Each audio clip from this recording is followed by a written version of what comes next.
এই দেশে এদেশের মাটিতে বেঁচে থাকে, এরকম মানুষের জন্য প্রচন্ড তৃষ্ণা এবং পিপাসা সমাজে আছে। কেউ তাদেরকে উদ্ধারে এগিয়ে আসবে, নেতৃত্ব দিবে, জীবন বাজি রাখবে। অনেক তরুণী তো আমাদের আছে। কজন তরুণ এরকম স্বপ্ন দেখেন?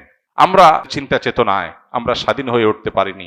আমাদের এই সমাজটাতে যে অনাচার, অনিয়ম, আধিপত্যবাদের কাছে গোলামি করা, মাথা নত করা, এই জিনিসটা আমাদের দেশে দীর্ঘদিন থেকে হচ্ছে।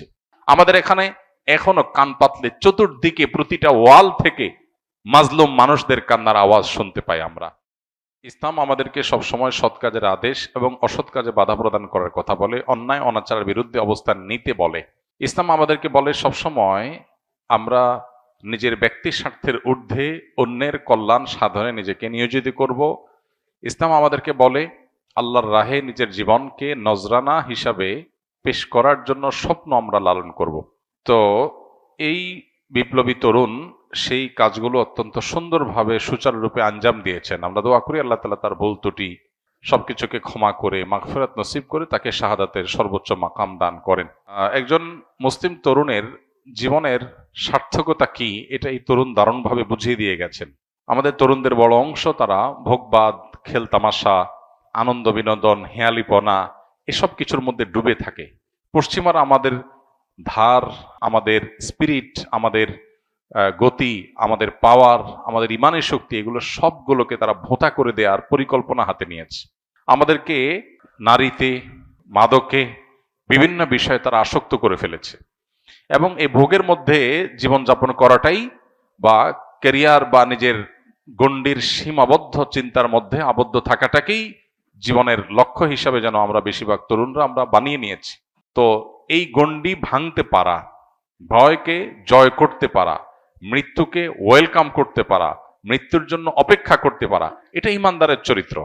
ওসমান হাদি তিনি যদি ইমানদার না হতেন, তিনি যদি মাদ্রাসা পড়ুয়া না হতেন, তিনি যদি তা মুসলমান পরিবারের আলেম পরিবারের সন্তান না হতেন, তার ভিতরে যদি দ্বীনি চেতনা না থাকতো, তিনি হয়তো তথাকথিত বিপ্লবী হতে পারতেন, কিন্তু মৃত্যুকে এতটা হাসি মুখে আলিঙ্গন করার এই শিক্ষা কোরআন হাদিস ছাড়ার কোথাও থেকে পাওয়ার কোনো সুযোগ নাই।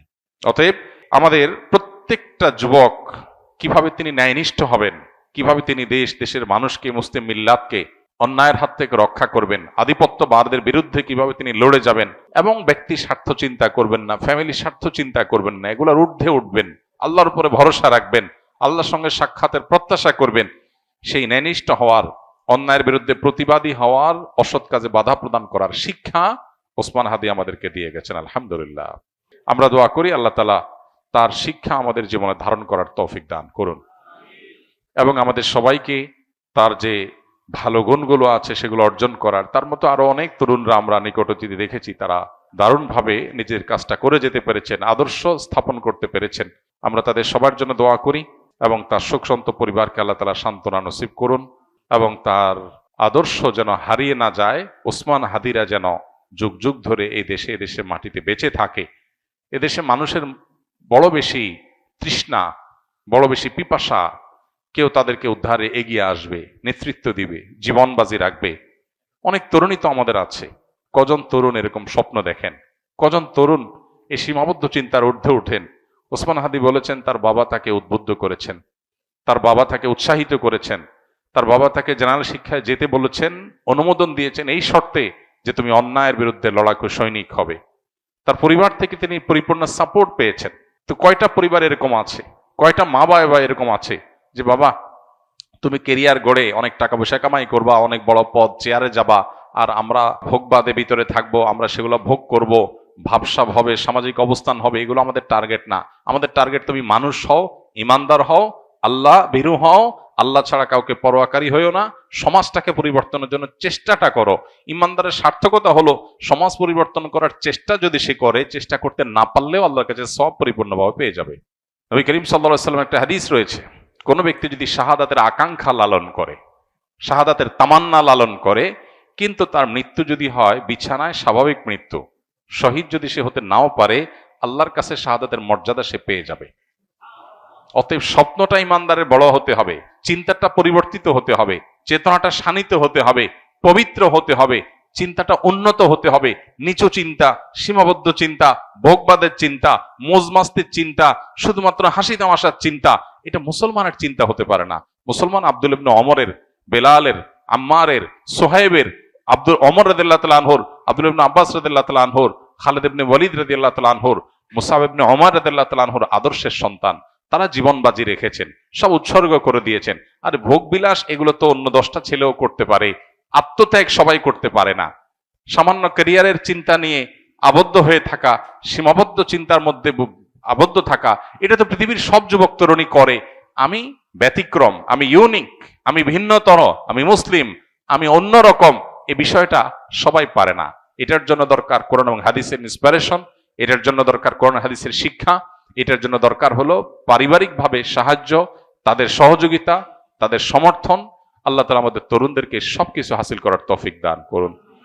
আমাদের এই সমাজটাতে যে অনাচার, অনিয়ম, আধিপত্যবাদের কাছে গোলামি করা, মাথা নত করা, বিদেশিদের কাছে নিজেদের সবকিছুর বর্গা দিয়ে দেওয়া, এই জিনিসটা আমাদের দেশে দীর্ঘদিন থেকে হচ্ছে। আমরা নামে মাত্র স্বাধীন হয়েছি, আমাদের চিন্তা চেতনায় আমরা স্বাধীন হয়ে উঠতে পারিনি। আমরা পরিপূর্ণ স্বাধীনতার স্বাদ ভোগ করছি না।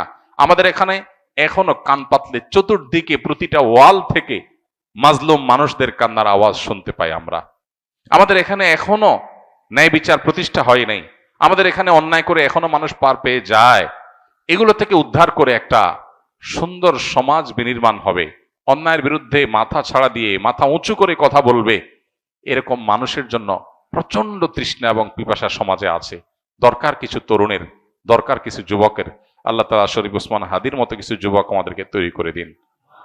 তার যে সাহসিকতা, মৃত্যুকে উপেক্ষা করার, মৃত্যুর ভয়কে জয় করার, ভয় পাওয়ার যে সংস্কৃতি আমাদের দেশে আছে, বাবা ভয় পায়, মা ভয় পায়, স্বামী স্ত্রী ভয় পায়, নিজে ভয় পায়, সবাই ভয় পায়, ক্যারিয়ারের ভয়, ব্যবসা নষ্ট হয়ে যাওয়ার ভয়, চাকুরির ভয়, এই ভয়কে জয় করার জন্য কলিজা লাগে।